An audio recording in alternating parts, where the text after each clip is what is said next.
Hi friends, welcome to மண் வாசம் channel.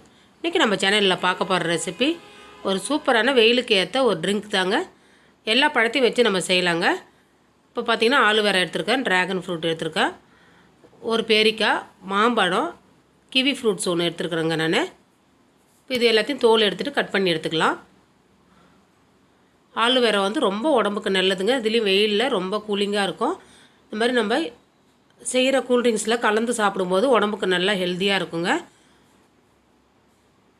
இது மாதிரி கட் பண்ணும்போது அதில் ஒரு ஜெல்லு வருங்க. அது முகத்தில் அப்ளை பண்ணிங்கன்னா உங்களுக்கு முகம் வந்து ரொம்ப ஷைனிங்காக இருக்கும்.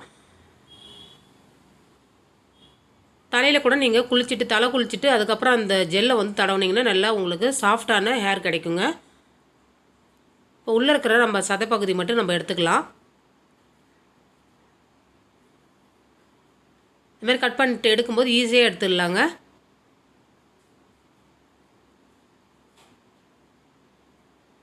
பக்கத்துலேயே தண்ணி வச்சு நம்ம அதில் போட்டுக்கலாங்க. ஒரு 2-3 தடவை கழுவி எடுக்கணும். பாருங்கள் எவ்வளோ குழப்பான அந்த ஜெல்லு கிடைக்குது. இப்போ கட் பண்ணி எடுத்தாச்சுங்க. இந்த தண்ணியிலேருந்து ஒரு 2-3 தடவை கழுவி எடுத்துக்கலாம். இப்போ எல்லா ஃப்ரூட்டுமே குட்டி குட்டியாக நறுக்கி எடுத்துக்கலாங்க.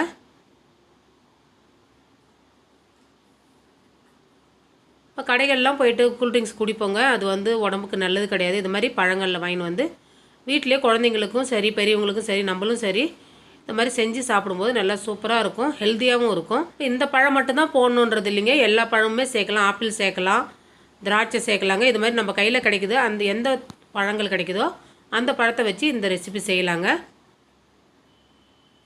இப்போ இது பேரிக்காவுமே நான் கட் பண்ணி எடுத்துக்கிறேங்க. தோல் எடுத்துகிட்டு சின்ன சின்னதாக கட் பண்ணி எடுத்துக்கிறேன்.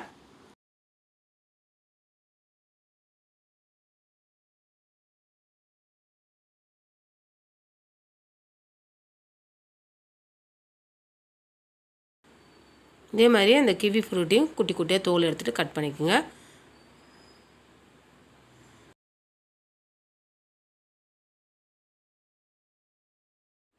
அதே போல் மாம்பழத்தையும் குட்டி குட்டியாக கட் பண்ணிக்கோங்க. இப்போ கட் பண்ணி வச்சுங்க. இப்போ ஒரு கேஸ் ஆன் பண்ணிவிட்டு ஒரு பாத்திரம் வச்சுக்கோங்க.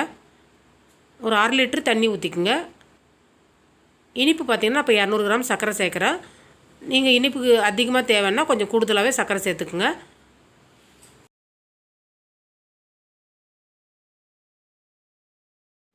சர்க்கரை சேர்த்துட்டு நல்லா தண்ணி கொதி வரணுங்க. அது கூட பார்த்திங்கன்னா எலுமிச்சம் பழத்தை நல்லா ஒரு ரவுண்ட் ஷேப்பில் கட் பண்ணிவிட்டு 2 துண்டு போட்டுக்கிறேன். இது எலுமிச்சம் இலை, அதுவுமே 2 இலையை கிள்ளி போட்டுக்குங்க. இது மாதிரி சேர்க்கும்போது நல்லா வாசனை சூப்பராக இருக்கும். இப்போ தண்ணி நல்லா கொதிக்குது பாருங்கள். இந்த டைமில் நம்ம கட் பண்ணி வச்சுருக்கிற எல்லா ஃப்ரூட்ஸுமே அதில் போட்டுக்கலாம்.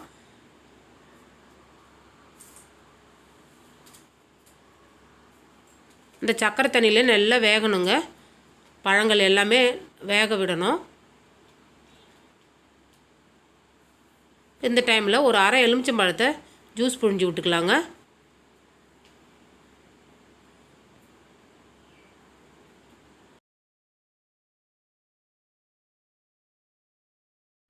ஒரு 10 நிமிஷம் வேக விடுங்க.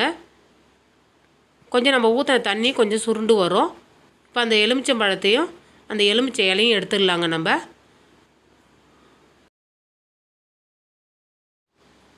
அதனுடைய வாசம் அந்த தண்ணியில் நல்லா வந்துடுதுங்க. அதனால் நம்ம எடுத்துடலாம்.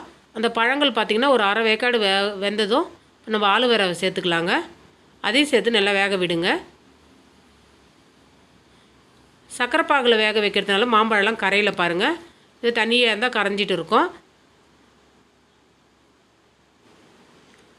அவ்வளோதாங்க, ரெடி ஆகிடுது.